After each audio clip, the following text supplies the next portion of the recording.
Hello दोस्तों, good evening to all of you. और काफ़ी दिनों बाद आज भेंट हो रही है। और आज जो हमारा टॉपिक होगा वो इकोनॉमिक्स का टॉपिक होगा। और उस टॉपिक का नाम आप देख सकते हैं, मुद्रास्फीति। इट मीन्स इन्फ्लेशन, है ना। तो इकोनॉमिक्स का यार हमारा टॉपिक है मुद्रास्फीति यानी इन्फ्लेशन। ये मुद्रास्फीति को अगर हम अपने कॉमन लैंग्वेज में कहें तो महंगाई, वो महंगाई जिसने सबको परेशान कर रखी है। तो चलिए आज इस परेशानी के बारे में हम लोग पढ़ते हैं और जानते हैं कि ये महंगाई है क्या। ठीक है, तो मुद्रास्फीति क्या है। तो दोस्तों, मुद्रास्फीति वह अवस्था है जब किसी वस्तु या सेवा के मूल्य में क्रमिक वृद्धि होती है, और ये वृद्धि दीर्घकाल अवस्था तक होती है ना। वस्तुओं और सेवाओं के मूल्य में वृद्धि हो, क्रमिक वृद्धि हो, दीर्घकालीन वृद्धि हो, जिसके फलस्वरूप मुद्रा का मूल्य गिरने लगे। जिसके फलस्वरूप मुद्रा का मूल्य गिरने लगे तो उसे क्या कहते हैं, मुद्रास्फीति। मैं लिख नहीं रहा हूं, आप लिख सकते हैं चाहे तो इसको। ठीक है, अब है मुद्रा का मूल्य गिरने लगे मतलब क्या कर रहे हैं। मुद्रा का मूल्य कहने का मतलब, सपोज करिए 1 केजी आलू लेते हैं। ठीक है, अब 1 केजी आलू का दाम आज से 1 साल पहले मान लीजिए 15 रुपया था। कितना था? 15 रुपया था। और आज 1 साल बाद इसी आलू के लिए हम 20 रुपया पे कर रहे हैं। 1 साल बाद 20 रुपया कर रहे हैं। तो वस्तु और सेवा, वस्तु के मूल्य में वृद्धि हुई। और ऐसा नहीं है कि आलू का दाम बढ़ा, 1 सप्ताह बढ़ा, फिर अचानक से गिर गया तो वो मुद्रास्फीति कहलाए। नहीं, अब ये थोड़े लॉन्ग टर्म तक ये दाम रहेगा, ये प्राइस रहेगी। ठीक है, और क्या हुआ कि मुद्रा का मूल्य गिर गया। वस्तु का जब मूल्य बढ़ा तो मुद्रा का मूल्य गिर गया।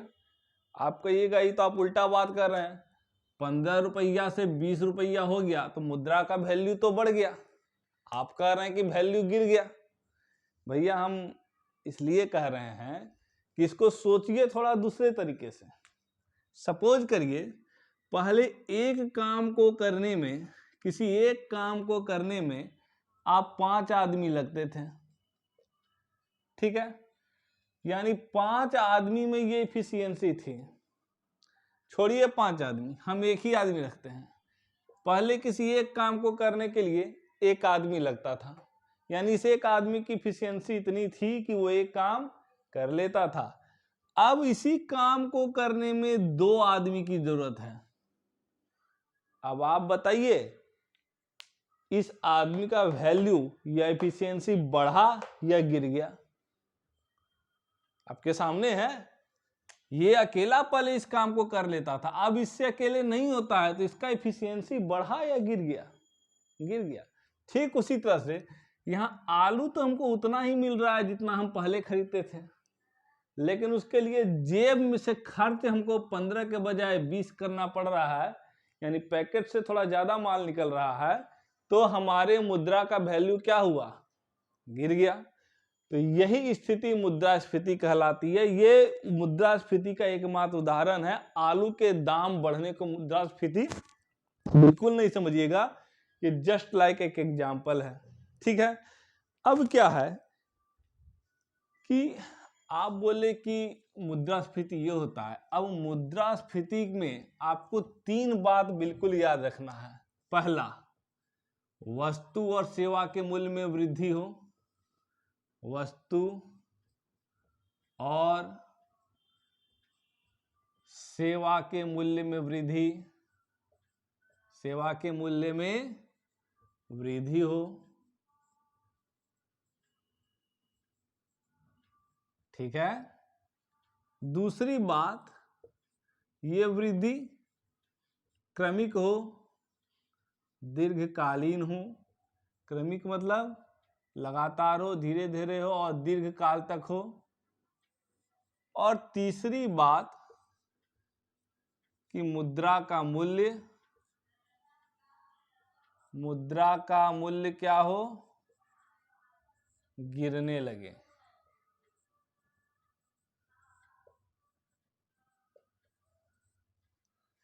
याद रखिएगा, हम इकोनॉमिक्स ऑनर्स नहीं कर रहे हैं, हम जनरल कंपटीशन की बात कर रहे हैं, तो उतना अंदर नहीं जाएंगे जितना हमको इकोनॉमिक्स ऑनर्स में जाने की जरूरत है। ठीक है, हर सब्जेक्ट को देखना है, उसी हिसाब से अपना काम करते हुए चलेंगे हम लोग।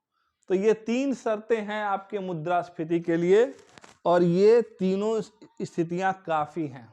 ठीक है, अब क्या होता है कि इस मुद्रास्फीति की गणना कौन करता है?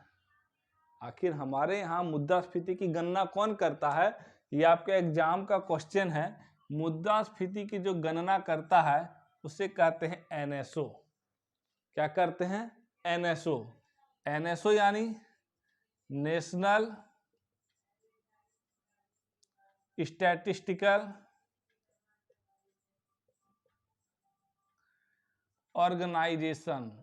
मैंने ORG के ऊपर एन लिख दिया है, ये इसको ऑर्गेनाइजेशन पढ़िएगा।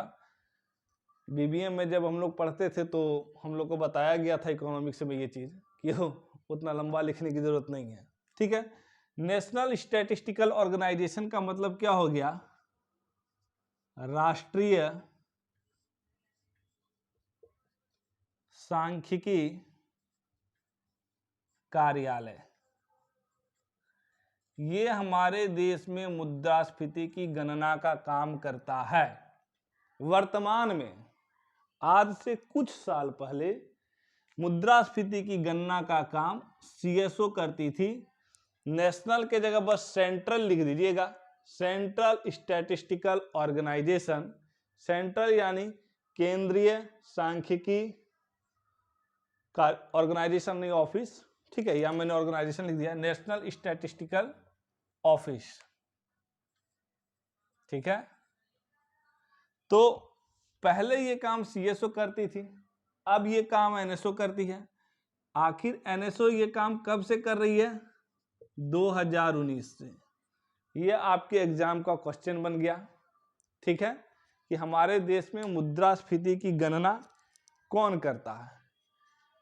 अब फिर से एक बार अपने पुराने बात पर आते हैं कि जब वस्तु और सेवा के मूल्य में वृद्धि होती है, क्रमिक वृद्धि होती है, दीर्घकाल तक वृद्धि होती है ना, तो उस स्थिति को मुद्रास्फीति कहते हैं। और महंगाई से तो सब परेशान हैं ही, लेकिन इस महंगाई का सिर्फ बुरा इम्पैक्ट नहीं होता है, इस महंगाई का अच्छा इम्पैक्ट भी होता है, अगर ये एक दायरे में हो। वो जब टॉपिक आएगी तो हम लोग उसकी बात करेंगे। लेकिन फिलहाल बात ये है कि ये मुद्रास्फीति का सिचुएशन आता है, इसके क्या कारण है। ये भी आपका एग्जाम का क्वेश्चन बनेगा कि मुद्रास्फीति के क्या कारण है। मुद्रास्फीति के कारण,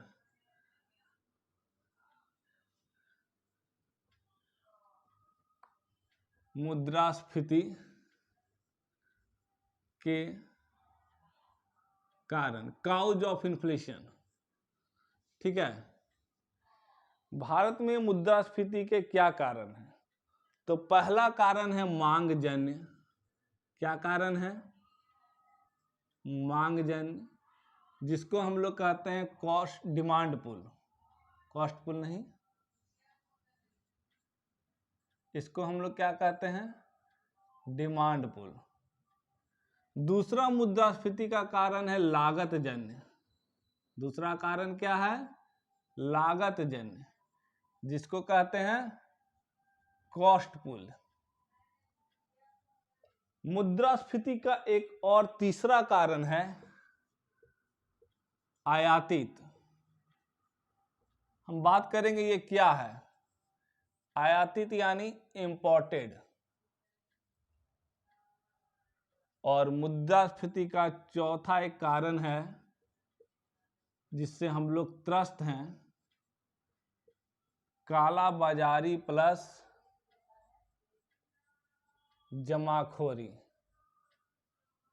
ठीक है, तो हमारे यहाँ मुद्रास्फीति का ये 4 कारण है, कालाबाजारी और जमाखोरी, आयातित, मांगजन्य, लागतजन्य।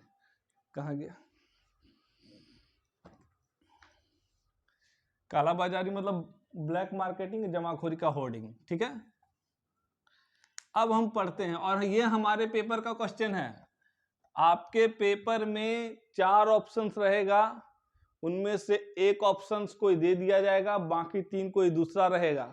ठीक है, बीपीएससी जैसे एग्जाम में हो सकता है चारों ऑप्शन दे दिया जाए और 5वां ऑप्शन में ये बात आ जाए कि इनमें से कोई नहीं या एक से अधिक, इसलिए चारों कारण जानिए। तो महंगाई बढ़ने का, हाँ एक बात और बता दें, महंगाई और मुद्रास्फीति, महंगाई जो होता है ना थोड़े सर्टेन टाइम के लिए होता है, लेकिन मुद्रास्फीति की जब बात होते हैं तो वो ब्रॉड सेंस में उसका मीनिंग आता है। ठीक है, हम ये सब बात आगे डील करेंगे, पहले टू द पॉइंट एकदम क्वेश्चन लेवल पे आते हैं कि हमारे यहाँ मुद्रास्फीति का क्या कारण है। मांगजन्य, लागतजन्य, आयातित, कालाबाजारी और जमाखोरी। और ये सीधा सीधी हमारे एग्जाम में पूछने वाला क्वेश्चन है, जो बच्चे सेट मार रहे हैं उनको पता होगा। तो चलिए, पहला जो मुद्रास्फीति का कारण है मांगजन्य। ये मांगजन्य क्या होता है, जिसको डिमांड पुल कहते हैं। देखिए, मार्केट 2 ही चीज पे डिपेंड करती है। मार्केट जिस 2 चीज पे डिपेंड करती है वो है demand and supply. Demand and supply, पूरा मार्केट, पूरा इकोनॉमी का ये एक बहुत बड़ा फैक्टर है। मांग और पूर्ति, ये बाजार के 2 कारक हैं, ये भी एक क्वेश्चन है। तो मांगजन्य में क्या होता है, जब किसी वस्तु की मांग बहुत ज्यादा बढ़ जाए, जब किसी वस्तु की मांग बहुत ज्यादा बढ़ जाए और उसकी आपूर्ति उतनी ना हो पाए जितनी उसकी मांग है, तो उसका क्या होगा, प्राइस भाग जाएगा, उसका मतलब दाम बढ़ जाएगा। तो ये मुद्रास्फीति का एक कारण है मांगजन्य। यानी जब वस्तु की मांग ज्यादा हो और आपूर्ति कम हो तो क्या होता है, ये मुद्रास्फीति का कारण बनता है। सपोज करिए कोई भी बात, खास तौर पे सबसे बेटर एग्जांपल, सबसे ज्यादा जो हम लोग देखते हैं कि अचानक से प्याज व्याज का एग्जांपल लीजिए। तो प्याज का हम लोग बीच में देखे थे, बीजेपी की गवर्नमेंट का गिरने का भी बड़ा कारण बनी थी ये। तो प्याज का मूल्य अचानक से इतना राइज हो गया था, इतना राइज हो गया था कि सपोज करिए कि पहले आप प्याज खरीदते थे 20 रुपया किलो फॉर एग्जाम्पल। अब यही प्याज आप खरीद रहे हैं 60 से 80 रुपया किलो। हुआ क्या, मांग ज्यादा बढ़ गई, मांग मार्केट में प्याज की बहुत ज्यादा बढ़ गई और आपूर्ति इसकी क्या थी, बहुत कम थी। आपूर्ति क्या थी, कम थी। यानी मांग जो है वो आपूर्ति से ज्यादा थी, मांग ज्यादा था, आपूर्ति कम थी, और इस सिचुएशन ने इसके प्राइस को बूम कर दिया। तो ये इन्फ्लेशन का एक बहुत बड़ा फैक्टर है। जब मांग ज्यादा होने के कारण और उसका सप्लाई कम होने के कारण वस्तु का प्राइस भाग जाए तो उससे मांगजन्य इन्फ्लेशन, मांगजन्य डिमांड पुल इन्फ्लेशन कहते हैं। ठीक है, दूसरी बात, और 3 कंडीशन जान लीजिए, मांग ज्यादा है, आपूर्ति कम है, तो भी इन्फ्लेशन होगा। अब सपोज करिए, ये कंडीशन हम लोग बाद में बात करेंगे। ठीक है, अब आगे आते हैं। दूसरी बात हम कहे थे लागतजन्य, है ना। दूसरा कारण हमने कहा था मुद्रास्फीति का दूसरा कारण है लागत जन्य, यानी कॉस्ट पुल। क्या, कॉस्ट पुल। सपोज करिए, हाँ सपोज करिए जब किसी वस्तु का उत्पादन होता है और उसका लागत बहुत ज़्यादा बढ़ जाए। फॉर एग्जांपल, आप मान लीजिए कि हम लोग डेली यूज में चाय पीते हैं, चाय में क्या क्या लगता है, दूध लगता है, चीनी लगता है, चाय पत्ती लगता है। ठीक है,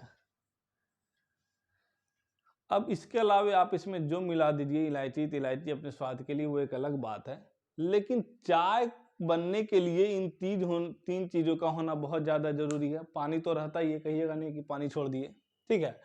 अब इन तीन में से किसी भी एक का, सपोज करिए चाय पत्ती का दाम बहुत ज़्यादा बढ़ जाएगा, तो चाय पत्ती का दाम अगर बढ़ जाए तो चाय की लागत क्या होगी, बढ़ जाएगी।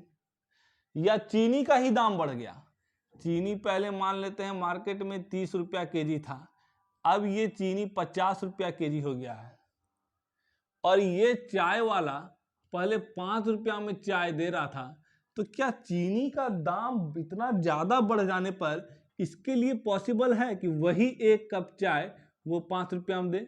इसे तो दाम मजबूर होकर बढ़ाना पड़ेगा, तो इसका दाम क्या हो जाएगा, 10 रुपया, 8 रुपया, 12 रुपया, कुछ भी हो सकता है। तो हम क्या देख रहे हैं, वस्तु का लागत बढ़ जाने के कारण क्या हो रहा है, इन्फ्लेशन हो जा रहा है, मुद्रास्फीति का ये कारण बन रहा है, ये चाय का दाम बढ़ जा रहा है, ठीक है।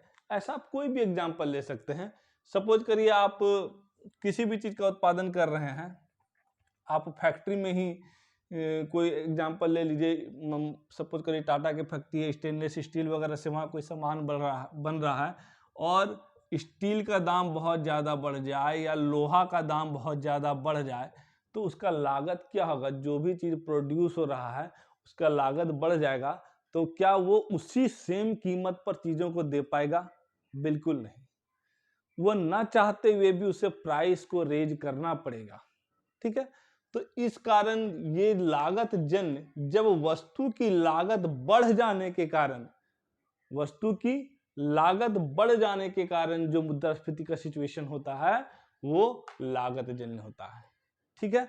तो मुद्रास्फीति का दो कारण हम लोग पढ़ लिए, मांग जन्य और लागत जन्य। मुद्रास्फीति का तीसरा कारण आयातित, तीसरा कारण आयातित, जिसको हम लोग क्या कहते हैं, इंपोर्टेड, ठीक है। अब आप एक बात बताइए, हमारे यहाँ गोल्ड का ज्यादातर, जबकि हमारे देश में महिलाएं बहुत शौकीन हैं खासतौर पे सोने के आभूषण की, ठीक है, बाकी चीज में समझौता हो जाएगा भैया, लेकिन आभूषण से समझौता थोड़ा मुश्किल होता है। तो हम गोल्ड इंपोर्ट करते हैं, ठीक है। इंटरनेशनल मार्केट में अगर गोल्ड का, सोने की कीमत बढ़ जाए और हम बाहर से सोना मंगवा रहे हैं, ठीक है, तो जब हम सपोज करिए अमेरिका से सोने का आयात कर रहे हैं, ठीक है, और यहाँ अगर सोने का प्राइस रेज कर गया तो क्या होगा, यहाँ आभूषण जो बनेगा गोल्ड से, क्या उसका प्राइस रेज नहीं करेगा क्या, डेफिनेटली कर जाएगा, है ना। सपोज करिए आप एक बात मान लीजिए कि इंपोर्टेड में एक और बात मैं बताता हूं, मान लीजिए आप कच्चे तेल का अंतर्राष्ट्रीय स्तर पे दाम बढ़ गया। आप जानते हैं कि अभी ही आप देख लीजिए ना, बहुत दूर जाने की बात नहीं है, रसिया यूक्रेन का जो मामला हुआ, तो रसिया यूक्रेन का मामला होने के कारण हम लोग तेल क्या करते थे, बाहर से आयात करते थे। यूएस ने काफी प्रतिबंध लगाया, इंटरनेशनल मार्केट में कच्चे तेल का दाम क्या हो गया, बढ़ गया, ठीक है। या कोविड-19 के दरमियान क्या हुआ था, जो अरब कंट्री थी, जो गल्फ कंट्री थी, उन्होंने क्या किया, कच्चे तेल के दाम को बढ़ा दिया, तो हम उस देश से इसको आयात कर रहे थे, और जब यहाँ ही प्राइस राइज कर गया, जब हम खरीद ही रहे हैं ज्यादा दाम में, तो हम बेचेंगे कैसे कम दाम में, तो यहाँ भी प्राइस राइज करेगा, यहाँ भी पेट्रोल का कीमत बढ़ गया, डीजल का कीमत बढ़ गया, हालांकि डीजल पे सरकार सब्सिडी देती है, ठीक है। इतना ही नहीं, इस कच्चे तेल के आयात होने के कारण जितना भी सामान हम लोग, मतलब मार्केट में जो भी सामान आता है, एक स्थान से दूसरे स्थान तक जाने के लिए हमको उसके परिवहन के लिए, ट्रांसपोर्टेशन के लिए फ्यूल तो खर्च होता है, तेल तो जरूरत पड़ता है। अब जब फ्यूल कॉस्ट भाग गया तो हमारे सारे सामान का दाम भागेगा कि नहीं भागेगा। जब उस सामान के परिवहन का कॉस्ट ही हमको ज्यादा पड़ रहा है, तो फिर हम ना चाहते हुए मार्केट में इन्फ्लेशन रेज करेगा कि नहीं करेगा। समझ रहे हैं ना बात को। सपोज करिए कि आप इस बोर्ड को ही ले लीजिए। सपोज करिए ये बोर्ड जो है इस शहर से बगल के किसी गांव में ले जाना है, तो पहले पेट्रोल जो था वो मान लेते हैं 50 रुपया था, ठीक है, और बोर्ड की कीमत मान लेते हैं कि हम 10 रुपया था, तो हमें टोटल 60 रुपया देना पड़ रहा था, ठीक है। अब पेट्रोल की कीमत हो गई है डबल, 100 रुपये, और इसका कीमत मान लेते हैं थोड़ा ही बढ़ा है 12 रुपया। आप नहीं भी बढ़ाइए इसका कीमत, अगर 10 ही रखते हैं तो हमको कितना पे करना पड़ेगा, 100 प्लस 10, 110 रुपया। क्या हम 60 रुपया में सेल कर सकते हैं? नहीं कर सकते हैं। आप देख रहे हैं ना कि आयातित इंपोर्ट कॉस्ट भागने के कारण भी इन्फ्लेशन क्या होता है, रेज करता है। तो ये डिमांड पुल, कॉस्ट पुल, इंपोर्टेड, और चौथा जो बात है काला बाजारी और जमाखोरी, ठीक है। तो आज ये जो महंगाई हम लोग को परेशान कर रही है, इसके कारण को हम लोग जान ले रहे हैं, काला बाजारी और जमाखोरी। एक बार फिर से हम प्याज के एग्जाम्पल पे आते हैं, ठीक है। काला बाजारी और जमाखोरी क्या है? काला बाजारी और प्लस जमाखोरी, ठीक है, यानी ब्लैक मार्केटिंग एंड होर्डिंग्स। अब सपोज करिए कि मार्केट में किसी चीज का डिमांड है और उस चीज को, पहले तो हम ये देख लेते हैं कि काला बाजारी क्या होता है, फिर जमाखोरी पे आते हैं। अब आप एक एग्जांपल ले लेते हैं, सरकार बहुत से प्रोडक्ट पे सब्सिडी देती है, ठीक है। सपोज करिए मार्केट में कोई फर्टिलाइजर्स है, कोई उर्वरक है, ठीक है। इस उर्वरक का जो प्रोडक्शन कॉस्ट है, इसका लागत जो है वो सपोज करिए कि एक बोरे का दाम 1000 रुपया है। एक बोरे का दाम कितना है? 1000 रुपया है। सरकार इस पर मान लीजिए कि आपको 40% का सब्सिडी दे रही है, 40% का सब्सिडी दे रही है, तो आपको मतलब 400 रुपीज माइनस हो रहा है, 1000 इंटू 40/100, ठीक है। तो आपको पे कितना करना है? 600 रुपया। लेकिन सरकार डायरेक्ट ये फर्टिलाइजर्स तो किसानों को नहीं देती है, ठीक है। तो जिस मार्केट में ये फर्टिलाइजर्स जाता है, ठीक है, वो मार्केट में क्या हो रहा है, जहां पे इसको एकत्रित किया जाता है, ये क्या कर रही है कि इस 1000 रुपया के जो चीज है, ठीक है, और 400 रुपया का इस पे सब्सिडी है, इसमें से ये क्या कर रही है, कुछ ही किसानों को दे रही है, और मार्केट में बात फैल गई कि अब फर्टिलाइजर्स खत्म हो गया है या बहुत कम है, और हमारे पड़ोसी देशों में उर्वरक काफी महंगे हैं और भारत के उर्वरक की मांग है। तो वो क्या कर रही है कि इस 1000 रुपया के चीज को अपने पड़ोसी देशों को 200 प्लस करके 1200 में बेच रही है। क्या कर रही है? 1200 में बेच रही है। अब उस पड़ोसी देश में इसका लागत मान लेते हैं 1500 रुपया या 2000 रुपया है, तो वो तो चोरी चुपके यहां से ये मंगा लेगा। वो चोरी चुपके क्या करेगा? फर्टिलाइजर्स यहां से मंगा लेगा, ठीक है। अब उस देश को ये चीज सस्ते में मिल गई, और हमारे यहां सरकार ने 400 रुपया की सब्सिडी दे रखी थी, ठीक है। यानी लेने वाले ने तो इसे 1000 की जगह 600 में ही खरीदा और बेचा 1200 में, डबल में। देख रहे हैं? दैट इज कॉल्ड काला बाजारी, दैट इज कॉल्ड काला बाजारी, ठीक है। और जमाखोरी क्या होता है? किसी चीज का हम स्टॉक कर लें, मार्केट में स्टॉक डिमांड उसकी है, लेकिन हमने क्या किया, उसको स्टॉक करके रख लिया। सपोज करिए आप प्याज का ही एग्जांपल देखे होंगे या चीनी का ही ले लीजिए। अब क्या हुआ कि हमने क्या किया कि इसको होल्ड करके रख लिया, ठीक है।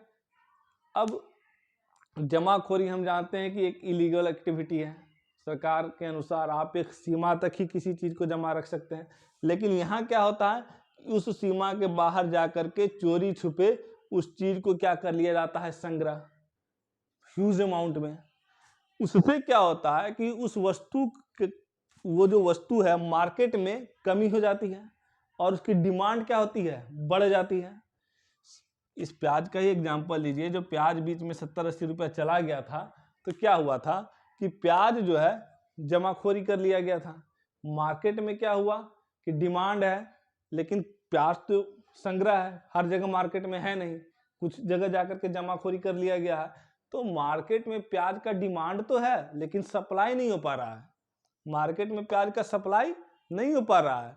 फिर इन जमाखोरों ने क्या किया, मन चाहे कीमत पर उसे बेचना शुरू किया और लोगों की ये मजबूरी बन गई कि 20 रुपया 40 रुपया के प्याज को वो 80 रुपया में खरीदें। 80 रुपया में खरीदे, देना तो पड़ेगा, भले वो 1 किलो के बजाय वो आधा किलो खरीदें, 250 ग्राम खरीदें, लेकिन खरीदेंगे तो जरूर, उन्हें खाना है। ठीक है, तो ये 4 कारण हैं मुद्रास्फीति के, और उम्मीद करता हूं ये चारों कारण आपको समझ में आया होगा।